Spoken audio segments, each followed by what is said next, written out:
अस्सलाम वालेकुम वरहमतुल्लाहि वबरकातुहू। आज एक नई प्रूफ के साथ हाजिर खिदमत है।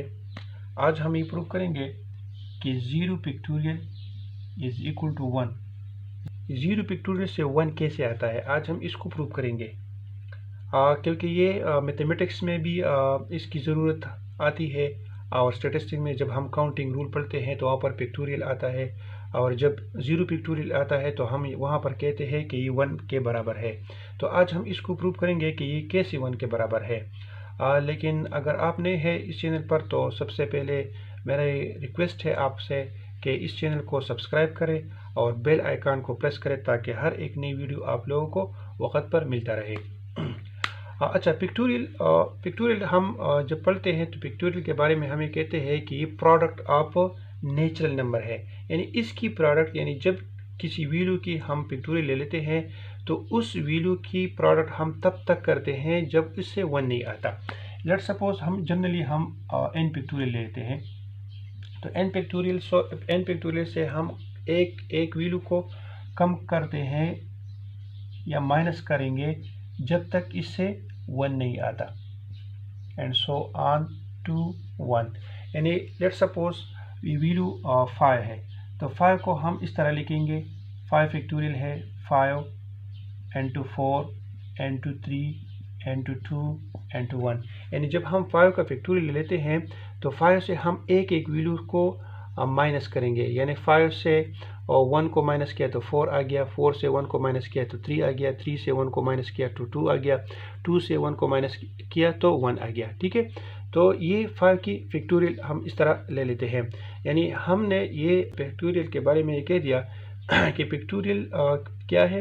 Pictorial product of natural number है। नेचुरल नंबर वो नंबर होते हैं जो 1 से शुरू होते हैं। तो हम जिस वैल्यू की भी पिक्टोरियल लेते हैं तो उसकी प्रोडक्ट हम उस वैल्यू से 1 तक उसकी प्रोडक्ट करेंगे।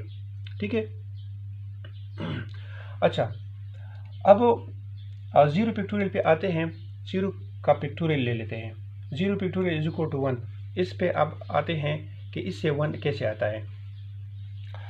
ये 5 है, ये 5 को हम इस तरह लिख सकते हैं, 5 into 4 फैक्टोरियल, इस तरह लिख सकते हैं।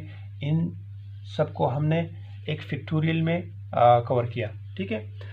इसी तरह अगर हम जनरली ले ले n factorial is equal to n into n minus 1 factorial.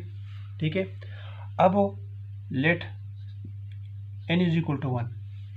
अब इसमें n 1 पुट करते हैं और n factorial is equal to 1 minus 1 factorial, यानी n की जगह हमने 1 को पुट कर दिया। ठीक है, तो 1 फैक्टोरियल से 1 आता है। ठीक है, और ये 1 अपनी जगह पर, और 1 से 1 को माइनस करें तो 0 पिक्टोरियल आता है। अब 1 अपनी जगह और 0 पिक्टोरियल को 1 से मल्टीप्लाई किया तो 0 पिक्टोरियल आता है। ये प्रूफ हो गया कि 0 पिक्टोरियल से 1 इस तरह आता है। ठीक है। एक और मेथड से भी हम 0 पिक्टोरियल इज इक्वल टू 1 को प्रूव कर सकते हैं। 0 पिक्टोरियल इज इक्वल टू 1 हम जनरल फॉर्म ले लेते हैं, n factorial is equal to n into n minus 1 factorial. ठीक है, अब दोनों साइड को n से डिवाइड करते हैं। इस साइड को भी n से डिवाइड किया और इस साइड को भी n से डिवाइड किया, तो ये n से क्रॉस हो गया। ठीक है। अब इसको हम इस तरह लिख सकते हैं, n minus 1 factorial is equal to n factorial divide by n। ठीक है, अब n की जगह 1 को पुट करते हैं, let n is equal to 1, तो ये 1 माइनस 1 पिक्टोरियल आता है is equal to 1 factorial divide by 1। ठीक है, 1 माइनस 1 पिक्टोरियल से आता है 0 factorial is equal to 1 factorial से आता है 1 डिवाइड बाय 1, तो 0 पिक्टोरियल इज इक्वल टू, और 1 को 1 से डिवाइड करें तो 1 आता है। ठीक है। इसी तरह एक और मेथड के जरिए भी हम इसको प्रूव करेंगे। अच्छा, अब 0 पिक्टोरियल इज इक्वल टू 1 को एक सीक्वेंस के तहत हम प्रूव करते हैं। लेट सपोज हम पाई पिक्टोरियल ले लेते हैं। पाई पिक्टोरियल बराबर है 5 multiply by 4 multiply by 3 multiply by 2 multiply by 1 इसको इन सब को अगर हम मल्टीप्लाई करें तो ये आता है 120। इसी तरह 4 factorial is equal to 4 multiply by 3 multiply by 2 multiply by 1, तो ये इक्वल है 24 के।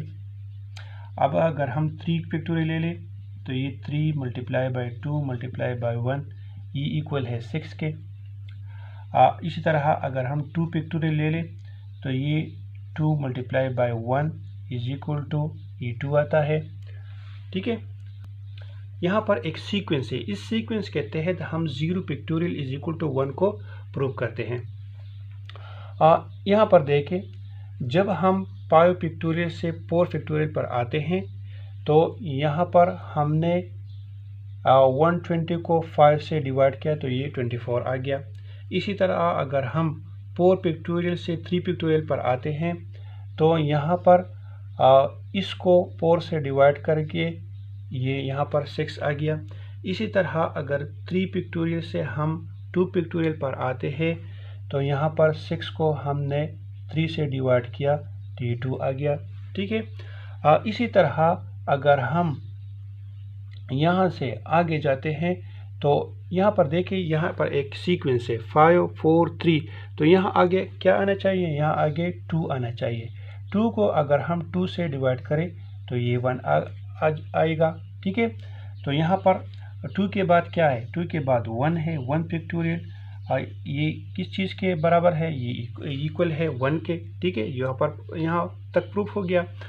अब 2 के आगे हम यहाँ पर जाएंगे, यानी 5 4 3 2, तो यहाँ पर क्या आएगा, 1 आएगा।